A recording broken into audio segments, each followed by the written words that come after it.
There was a quote from Aesop that I learned of when I was young. Every man carries two bags about him, one in front and one behind, and both are full of faults. The bag in front contains his neighbor's faults, the one behind his own. Hence, it is that men do not see their own faults, but never fail to see those of others. Now, I was about elementary school age when I first heard this quote, so I didn't quite fully understand what it meant.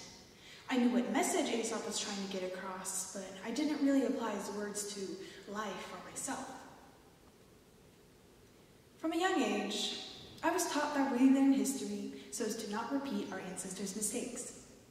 Although I never really liked learning history, I understood that it was necessary to teach. The universe is billions of years old, so why not learn about at least a tiny fraction of its life? So, I sat through my history lessons month after month, year after year, but eventually I realized something was wrong. Something was missing. You see, although our history textbooks don't completely censor certain historical events, they tend to omit or only briefly cover some of the downright despicable acts our country has caused. Despite the educators in my life devoting much of their time to teaching about the Holocaust or World War II, I would have never been taught about the internment of Japanese Americans if I was not given the option to study FDR last night. Even then, only a single optional assignment covered the internment camps, compared to over 3 school years spent on the Holocaust. The Holocaust may have been on an entirely different level of death and evil than the internment camps, but does it not seem questionable that American education seems to talk so briefly about their worst decisions? This problem of minimizing past events isn't exclusive to America either. From the age of exploration to the Nanjing Massacre in China, countries trivializing their bloody histories is something that should not happen. By doing so, we're educating future generations that what we did was not so bad, and it deserves little of their attention. People begin to question or even deny the occurrence of certain events, which is historical negationism. The Japanese textbook controversies is an example of historical negationism. In the same history class that covered the internment camps, I was directed to an article by Madeko Oi, a native of Japan, about the shortcomings of the Japanese history curriculum. In Japan, students read history textbooks that cover over 1 million years of history within a single year of lessons. Because their textbooks report events in chronological order, some schools never get to the 20th century by the time the school year ends. And since modern history is only a small portion of humanity's span of existence, very few pages are spent discussing the events between 1931 and 1945, which are crucial to a student's understanding of Japan's historical relationship with its neighboring countries and how it affects political and trade relations today. In Madeko's textbook, only a single line in a footnote mentioned the Nanjing Massacre. The Nanjing Massacre, also known as the Rape of Nanjing, was a period of mass murder and mass rape committed by the Imperial Japanese troops against the residents of Nanjing, the former capital of China. Although the exact numbers of deaths and assaults are debated, ranging from 50,000 to 300,000 deaths to 20,000 to 80,000 sexually assaulted women, there's no debate that this was a horrific event. As a Chinese person, finding out that the perpetrators behind the Nanjing Massacre chose to talk so briefly about it in their history books angered me. To make matters worse, some people in Japan denied the incident altogether, since they were never properly educated about the massacre. In 2007, Japan's Prime Minister Shinzo Abe even questioned the existence of comfort women, the sex slaves of the Japanese Imperial Army. The Prime Minister said this. What does this say about the average citizen's state of education?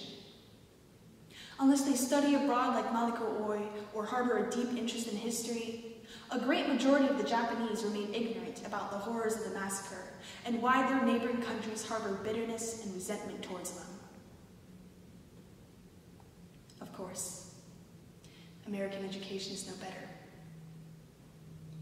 During a discussion in English class, since we were beginning our Holocaust literature unit. A student asked why we didn't learn much about the Native American genocide. My teacher replied that our country was not ready to face that subject. That in order to preserve our pride for our country, we cannot discuss something like the genocide as deeply as we do the Holocaust. Does this answer not seem wrong to anyone? Unlike how the internment camps pale in comparison to the Holocaust, the Native American genocide is far larger and has gone on for far longer than the Holocaust of World War II. I'm not trying to compare the two events or declare one worse than the other. My point is that we shouldn't ignore the genocide. We shouldn't devote so many school years to learning about the Holocaust when, in my personal memory, the Trail of Tears, something that occurred on our own land, gets a measly paragraph in an American history textbook. Both require our attention. Both deserve entire units in our history and literature curriculums.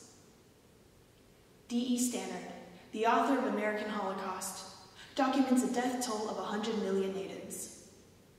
100 million.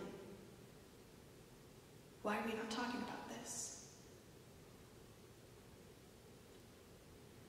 Look at Andrew Jackson on the $20 bill. Perhaps it is a failure of American education in general that I did not learn much about in school. However, since he's the face of the 20, and I knew all about the achievements of the presidents on the $1 and the penny, it was rational to assume that Jackson was just as admirable as Washington or Lincoln.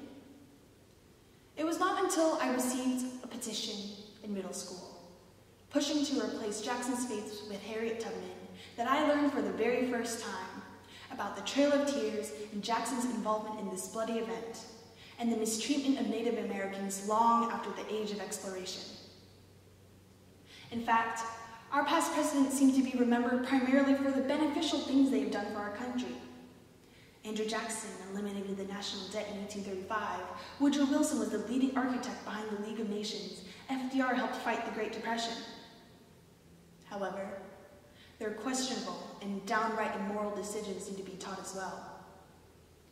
Andrew Jackson and the Trail of Tears, FDR and the internment camps, and how Woodrow Wilson essentially made a historical negationist ideology, the lost cause of the Confederacy, mainstream. Speaking of the lost cause, let's talk about Confederate statues. One of the reasons why some of these statues are still standing is that some believe removing statues is equal to erasing history. And am I not here advocating that we shouldn't erase history? However, this isn't the case with Confederate statues.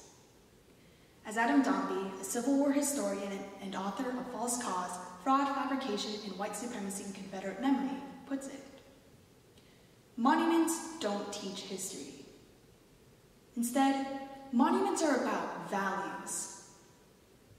By keeping these statues, just like by keeping Jackson on the 20, we're telling our children these were brave soldiers whose sacrifices represent America.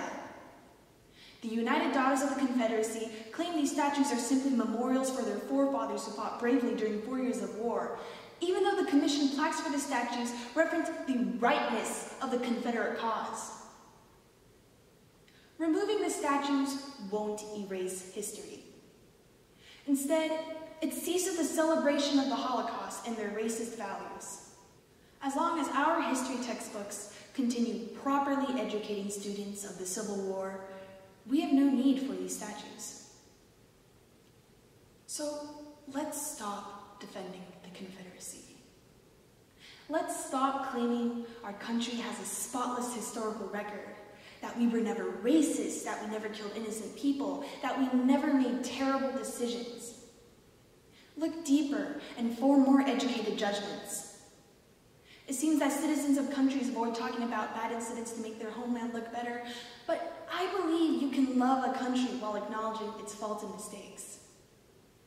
I believe you can love a country and still advocate for change.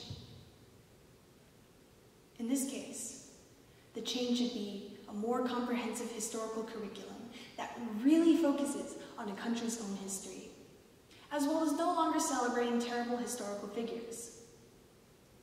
We have been taking steps in this direction already, such as no longer celebrating Columbus Day or removing some Confederate statues. In 2019, Californian Governor Gavin Newsom even apologized for California's mistreatment of Native Americans, even admitting that it was a genocide. Starting this year, Californian high schoolers will also be required to take an ethnic studies course that covers the stories of Native Americans. However, that's just in California. Why not make learning about the Native American genocide required across the whole nation? In Germany, teaching about the Holocaust and the Nazi era is mandatory, and almost all students have visited a concentration camp or a Holocaust museum. More countries should adopt this depth of schooling when teaching about their bloody pasts. Terrible historical events should no longer be diminished to a mere footnote. We need entire classes, field trips, and maybe even national days of remembrance for the groups we've hurt, targeted, killed.